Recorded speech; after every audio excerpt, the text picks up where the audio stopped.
are live here with our first Real Talk with the Bluntness, and I am here with Micah Tatum. Micah, welcome. Hey, how's it going? It's going well. Thank you. Thank you for coming on and talking to us. Just to give our viewers a little bit of an intro on our first Real Talk. Micah Tatum is president of Infinity Broadcast Network, which produces the Cannabis Broadcast Station. He is also intimately involved creatively and all things with the brand Snacks, and we will get into that a bit later. But Micah is based in the Los Angeles area. I will let you get more specific on that if you wish. And a graduate of Chapman University's Business and Economics School. So, Micah, we really wanted to talk to you because you are involved in all parts of cannabis. You have a very inspiring story. So to start, hoping you could tell people a little bit about yourself, an intro, what I didn't hit on, and how you first encountered cannabis and your history with the plant. Yeah, definitely. So I first got into cannabis for a couple different reasons.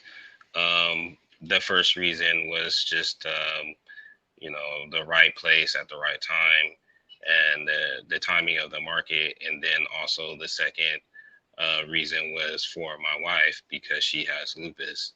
And just finding alternative means for her has been, to say the least, it's been really good for her as a lupus patient and pain control, pain management, and a lot of other things that are associated with lupus that you normally have to take a billion pills for every single day to kind of minimize some of those medications. Right. So those are the two primary reasons of why I got into cannabis. So it really does come from the heart, it sounds like, in a lot of ways. But you also have a very well-rounded, robust background in a lot of different things. Just when I first encountered Micah and I saw all of the things that you've done, it's online, marketing, film, events production, business. How has that helped you kind of get into cannabis? I mean, that's such a background. Yeah, my background is an interesting background. So I did go to Chapman, but in within that time frame, I had an automotive business. So that's where I started in the automotive. Oh wow. When I was 19, a minute, I think my mic went out. Oh, I can still hear you. Huh. Woo.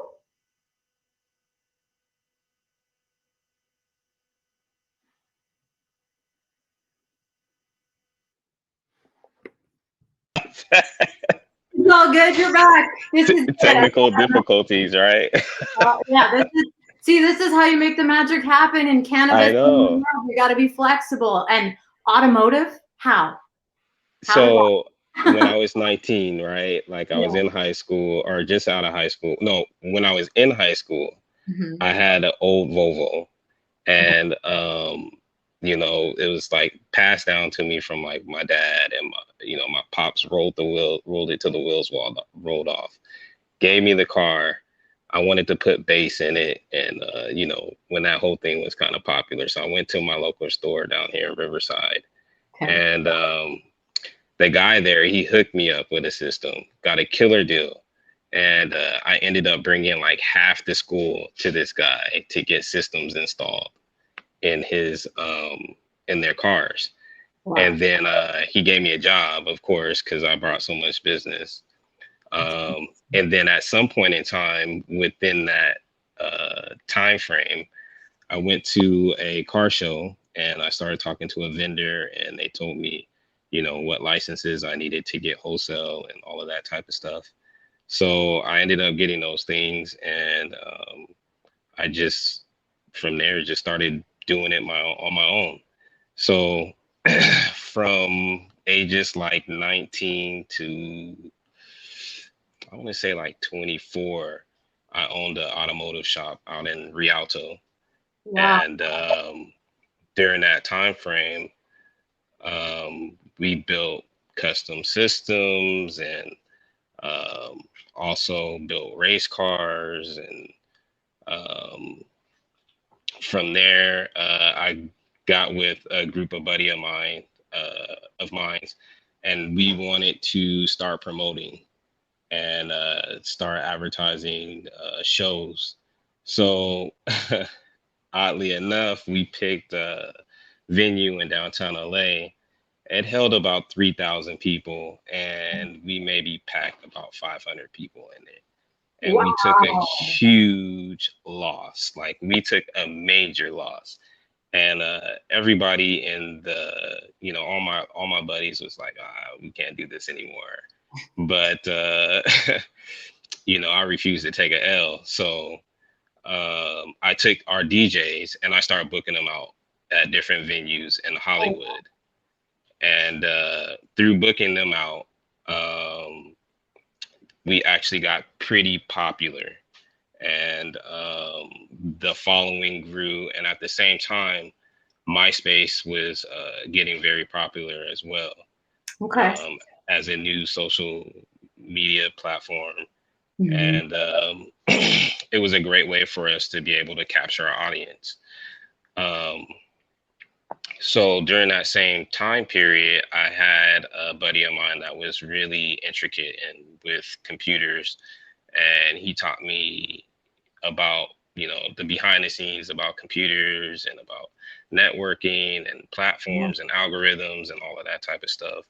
So essentially what ended up happening was that I bridged the gap between um, the social media platform Mm-hmm. and booking out the DJs throughout LA. And we reached a point with the DJs that we were actually like, we started booking bigger artists when they first started coming out. So I booked DJ Khaled when he first came out, Oh, uh, wow. Jadakiss, Rick Ross, Yin Yang Twins when they first started, Marcus Houston, Omarion. So we started doing really big shows. This is all off of an automotive background. That's Yeah, all with amazing. automotive. And the funny thing about the automotive is that my mom is like, where did you learn this? Because I didn't have a shop class in high school or anything like that. Yeah. And I just told her, I said, well, truth be told, you know how many radios I burnt out before I learned how to put in somebody's radio. That, Good thing the place I work with had, yeah. they gave me a lot of warranties on radios, so I was able to switch them in and out. And I kind of learned my foundation of sales and marketing from Mm. just going to street races, being in the middle of the street, handing out business cards, and as soon as Cool. somebody gets in an accident, it's like, yo, here's my car, hit me up, we could do this, that, and another, and car shows, and just marketing and transition that into kind of production and entertainment. And Mm. with that, we were able to start getting take notice from a lot of bigger companies. So then we ended up getting a lot of bigger brands accounts and helping them with marketing, like all the Glacio brands, Mm. Vitamin Water, Smart Water, um, a lot of liquor companies like Hypnotic and um, some champagne companies as well. And for me, it just rolled right over. Yeah. And we, in the same time, because you do so much work in Hollywood, and people start seeing the quality of your work and who you know, and you being an honest person, they want to work with you, right? So um, I ended up connecting with some directors and producers, and that segued me into doing film work. And it's just been just one long road of me doing stuff that I wanted to do. Um, so I've been fortunate in that arena to just kind of learn and grow Mm. that way over the Mm. years. And so when we started Infinity, Dr. Wise came and said, well, you know, at the time he was doing a lot of things for kind of corporate work with bigger companies and doing consulting. So at that time, I actually was managing him, oddly enough, and he had a radio show going, and also another Frank Tescarino, which is part of our company as well, had a radio show going, and he started Infinity, and he started by sourcing the materials in cannabis, and he landed some really big accounts with sourcing, which he is a staple for sourcing anything in cannabis now. Because, you know, like I said, if you are honest and true to your word and can do the things that you say you can do, it really doesn't matter what industry you're in, you're always going to get solid connections. And at the end of the day, that's what we are. We're good people. We bootstrapped our way to positions of where we are. We've had high hopes on several things, but have had to dial it back, and just take baby steps. And you know, at times there's nothing wrong with baby steps. It's still progress. So True. you know, what we did was switched. We noticed everything that we were doing in cannabis on the sourcing side. And with my background in media, I noticed right away that majority of the information and regulations and all of that type of stuff was coming out in a textual fashion. So we live in an age where, you know, right now, visual. And you know, I wanted to be able to deliver the messages that people were trying to consume textually in a visual format. So that's why we came up with the Cannabis Broadcast Station, and all of the news that we put out now daily. You know, it's just to inform the public on what's going on in their city and their state. International, there's a whole lot of international news that happens that people aren't even aware of, and how behind the US is on, you know, trying to import, export, and all of that type of stuff. And it just, you know, we just filled in the gaps. And I guess that's what we're good at. Just, you know, thinking about it right now, it's just filling those gaps to where, you know, people need materials, we have it. You need information, we got information. So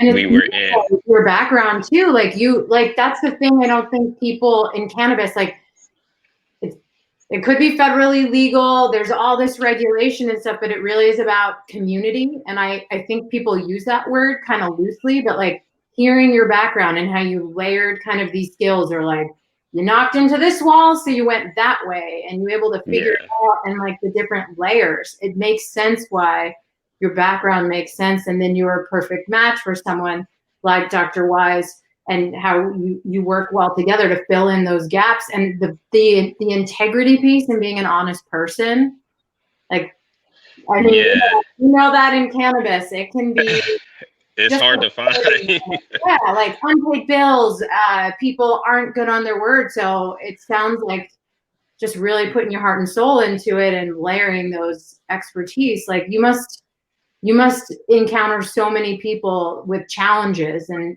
have so many interesting stories. I'm sure they appreciate your background. Oh yeah, I got stories for days. So I tell people that I've lived a good life. So It sounds good. Any good ones you can share? Any wild ones with Cannabis Broadcast Station that are work? Well, you know, the biggest thing is that we, just like every business, we've had our trials, and we started with so many people, and like we've got down to our core group of people that are really putting in the work to try to make things happen. You know, people like Dr. Wise, he's hustling up and down the state almost every day. Jackie, our newscaster, she, you know, she's out there searching for news all the time, and she's done a great job. She's come such a long way He's from where we awesome. I started. feel like Yeah. he has such an enthusiasm and energy. It's a pleasure to be with her. Hmm. Definitely. And, you know, the new additions, we've added graphic designers and editors to our team, and they have the full enthusiasm as everyone else is to succeed, to see us expand. And, you know, it's like I said, it's like any business where we've had our ups and we've had our low moments as well, where, you know, we didn't think that we were going to pull out. And, you know, we hung in there, and we really have worked to get to where we are. And, you know, we're looking to, in the near future, we're in the process of going public and Wow. starting to do a raise and launching new products. So Yeah, we've got to get to you snacks know, too. Yeah, but that's yeah, just, it's so interesting to hear. Like I was saying, you can hit into the wall and then you find a way. And I can't think of scrappy and reinventing yourself all the time and being flexible, which it sounds like you are. It seems like you found that team too, which is such a rare thing. It's so necessary in cannabis and COVID world. But in the midst of all of this, Snacks is coming out. Can you tell us about Snacks and how you guys are filling the gap there? yeah. So snacks, you know, originally we came out with a component, again, a visual component, and the idea with snacks was to make it kind of like a taste made or a do-it-yourself quick. Let's teach you how to infuse cannabis in a safe way with efficacy, to the best way that we can. Yeah. And we started producing videos on how to infuse cannabis, in the same fashion where it's just quick, you know, do it yourself, 30 seconds, fast motion, type of feel to it. Yeah. And then, you know, we were joking in the office about it was a winter. It was during the winter. We were joking in the office about some carts, and if we had carts that were kind of flavored towards, like, you know, the winter feel. Mhm. So what we ended up doing was putting together a list of flavors that we thought would be ideal. Okay. And we just voted on it in the office, and we came up with about four different cart flavors. And we're like, you know, this could be a really good idea. And, you know, shout out to Lynn Gonzalez, because he helped us kind of cultivate it, which is he's brilliant Mhm. in graphics design and app work. Um, so he helped design our packaging for the product, and you know, we just came out with a solid product. Unfortunately, during that time, all of the regulations was changing, so Ooh, you know, it was very difficult to come out with um, first runs when, like, mhm, literally the packaging was changing weekly mhm. as to what the state wanted on your products. And you know, we weren't the biggest company, so we couldn't afford to just print packaging and then toss it and start all over again. um, so we got wise on that, and we start sending our packaging to the state to get approved first. And Mm. and then we came out with our product. And we have four flavors. We have thin mint, apple cider, Saw that. I'm a New um, Englander, so I was like, oh, wow, feeling a little bit New England. uh, mocha, and Yeah. caramel. Okay. So, you know, with the name, it's just really catchy because you could just kind of add snacks to like anything, right? And you know, I thought it was really cool name, really cool brand, and at the same time, we wanted something that was really um, simple and fun to just kind of brand and make. Yeah. And we just came up with the whole snacks I love it. I mean, can you show us? lifestyle. I love it. Look at that. So I wanted it to be something that is because the cannabis industry is like multi-age, right? Like you could, 21 to 65 with any kind of lifestyle, right? Like you could be a person that's into hip hop, you could be a rocker, you could be a snowboarder, a race car driver. You could have any kind of background when it comes to cannabis, and people love it, right? So the catchphrase is it's not a brand, it's a lifestyle. So just sweeten your high, right? Because it makes it that much better when you're consuming and, living your lifestyle. So it's more of the funner side of the cannabis industry for us. Of it. And that where the inspiration, because I love the take on the merch that the new merch that you guys have designed. You sent that over to me. If you're cool, Yeah, a little bit about that. I just thought it was so creative. You have these jerseys that represent legalized states, and that's different than a t-shirt. I mean, I love your hat, but that had so much more meaning behind it. And I definitely will show people. It's cool with you some images, but can you tell us a little bit about that inspiration? It's just so unique. Definitely. So it's the same type of idea that we wanted to design things that first kind of paid homage to the U.S. And then we wanted to pay homage to our neighbors that are trying to get people involved in the industry as well. So when I say our neighbors, I mean North America, right? So Mexico and Canada. And we came out with two specific lines. The legalized collection, which is all of the legalized states, and then the United collection, which is all of the countries that are trying to legalize as well. So with the United collection, it's a jersey of Mexico, because people love soccer, and soccer and cannabis. Why not, right? Did you see sponsorships? Like soccer is on the forefront of being a little more accepting with some of this. Yeah, a lot of sports are, and it is turning that way, especially with CBD and all of that type of stuff.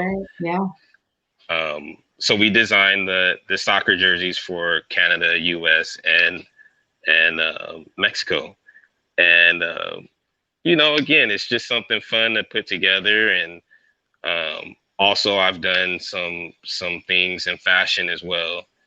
Of course, you have. During that whole time frame of media work and production, I've done a couple fashion shows with some bigger designers from New York Fashion Week, Paris, LA Fashion Week. And because I know a lot of people, I've managed some models as well. So why not just throw it in there? It's natural. You're like collecting everything. I study astrology, like kind of a nerd, and I'm like, he's got some Sagittarius in there, I'm sure. I don't know. You don't know. Actually, oddly enough, my birthday's on Sunday. So happy birthday! Yeah, and that's you. Perfect timing for something else happening on the 3rd, right? Yeah. Can you tell us about what's going on with that? So it's the launch of the snacks website, thesnackshop.com, 2 S's. Down here, you're looking for it. I'm having a little trouble with this camera. I'm getting used to this. So I'm like, am I looking at you? I'm looking at that. But Snack Shop's right there. Take a look. August 3rd. Yeah. August 3rd is the official opening of the website. And we started with a handful of merch. And it's a cool place to go if you want to get some recipes. Of course, we intertwined our production. We have a handful of videos, do-it-yourself videos on there.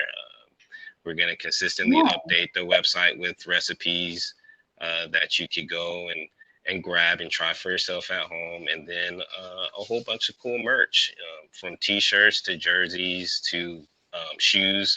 We have some custom Italian made shoes coming out as well, and Whoa, skateboard decks and all cool. types of cool stuff. So Now for the recipes, are these edibles recipes? What are they? yeah, Oh, mostly cool. edibles. I don't think we have any drink recipes up just quite yet, but it's everything from infusion of pie crust to Oh, wow. brownies to chicken pesto recipes. So Wow. yeah, you Having will fun get cooking. hungry following our feed. Wow. Definitely. The snacks feed in more ways than one, I guess. Right. I'm a dork. I wanted to ask you, what are you most excited for snacks for Cannabis Broadcast Station in the next year? Like, what are you most excited for? What challenges do you see ahead? And where do you think you'll be? Sure. So for the next year, I mean, that's a really good question. Yeah. For snacks, Yes, let's get to 2020, right? right. Um, for snacks, we're glad to get the merch out. This is like 2 years in the making, really, or like a year and a half in the making. And we've tried to launch this a couple of times, and it just wasn't the right timing. And I'm not sure that right now is the right timing either, to be honest. But the abilities to have it out there and to just push it into the marketplace and have people make whatever they want out of it, um, is just the immediate goal. And just to have it available. And then for the Cannabis Broadcast Station, it's a little bit more ambitious because we're looking to get broadcasters specifically on the East Coast to be able to get more information coast to coast, because Jackie does a very good job, but she's only one person at the end of the day. And we hope to expand into the Spanish speaking market, which is something that we've been trying to attempt for the last year as well. Right. Just trying to get the broadcast, the information, and education out in the Spanish community. Right. So I think it's very doable. Yeah, And it's a lot. It's needed though. I mean, I'm from New Hampshire. I lived in Massachusetts. Massachusetts is a legal state, and they, from my perception, reporting on California, having lived in Los Angeles, being up in Oregon now, Massachusetts, it's like I'm not quite sure where they're going with it. They have challenges, and then New Jersey and New York probably aren't too far behind. So that would be awesome to get you guys having your voice over there too. I think there's some important stuff. absolutely. And that's the biggest thing, is that, we get the broad net of information from other places. And we just want to hone in on it and dial it in and get information, especially from those specific states, and just keep people informed, at the end of the day. And like I said, everything international is doing big cannabis and cannabis business as well, and just keeping up to date on the things that are happening abroad in Europe and Israel and Canada, of course. And the South America market is just, there's a lot of things that's going on that affects our economy, and that affects pharmaceutical prescriptions.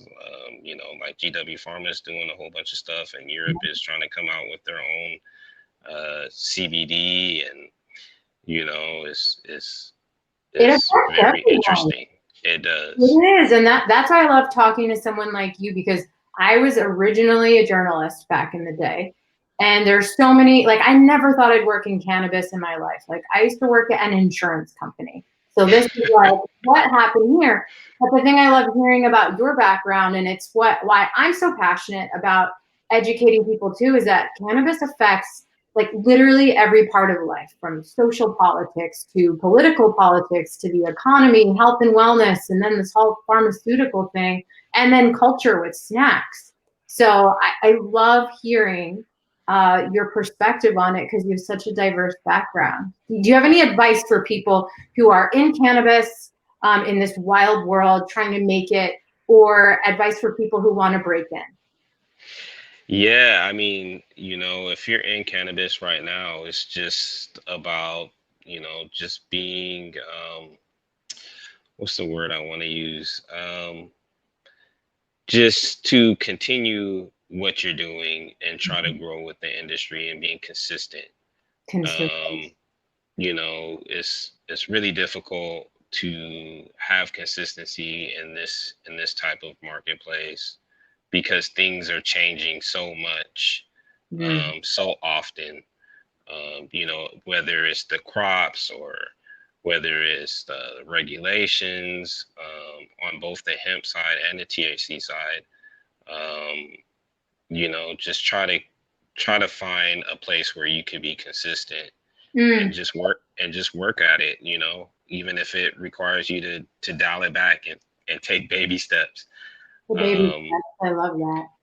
Just consistency. And if you're trying to get into the market, I would assess the industry and see where you best fit, because the ideas where people think that they could get in at aren't necessarily the best ways to get in. And once you are in, it's an interesting industry, to say the least. But it's always changing. California too. Oh yeah. My Lord, yeah. can we just agree on one regulation and stick to it? Not changing boxes and metric this and that. We didn't tell you, but you have to do this. It's crazy. Right. Yeah, it's insane how everything changes. So if you could figure out where you fit in, be consistent with it. So I think that's my best advice that I could give anybody. No, I appreciate that. It seems like something that's so simple, but feels like so unique to meet someone who's consistent these days. It all changes so fast.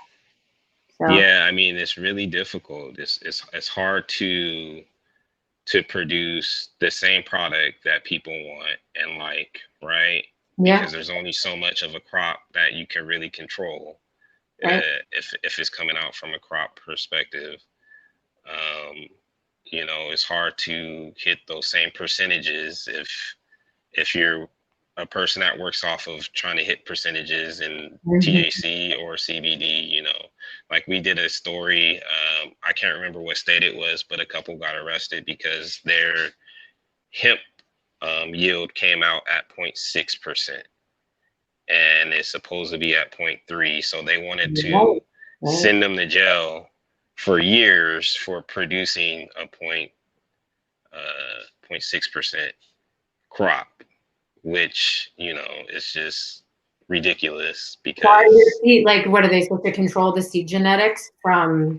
Right. So and that's they just have to have, regulators have to have an understanding about how the things work and the intentions of good people versus people that are just trying to get over. And and then just finding consistency with it. I think that's I think that's the biggest thing. Definitely. Baby steps and consistency. Yeah. You can make your diverse background work. That's a lot of like I said, I appreciate it. I take you as an inspiration of, I mean, we interviewed you very briefly last year, and I remember it, like I've said a couple of times now, because you really seem to kind of like take the journey, like seek the journey, embrace it, make it work for you. And I really appreciate your perspective and where you come from on all of it, Micah. So thank you for sharing. Is there anything else you'd like to tell people, or where they can connect with you, Cannabis Broadcast Station, snacks? Yeah. So the Cannabis Broadcast Station on Instagram and YouTube. Actually, it's Cannabis Broadcast Station, not the when you're searching on social media, right? So, Cannabis Broadcast Station for the news and all of our visual productions. And then for snacks, you could go to the snack shop, which it has the before it. And the Instagram is Cannabis Snacks. Awesome. Thank you. It's like when I moved to LA and it's like the freeway, not the freeway. It's something like that. But Micah, thank you so much, and thank you for joining us. It's such a pleasure to connect with you always, and please keep us up on what you're doing. I know you guys are reporting, you're moving and shaking, so we definitely want to keep up with you. Yeah, thank you for having me. I appreciate it. You guys are doing a good job, especially in building up the Bluntness, and hopefully we have more work with each other in the near future. Yes, thank you. Well, be well. Yeah, you as well. All right, we'll catch up soon. All right. All right. Let me just. Snacks. August 3rd, relaunching. Awesome. August 3rd. Love it.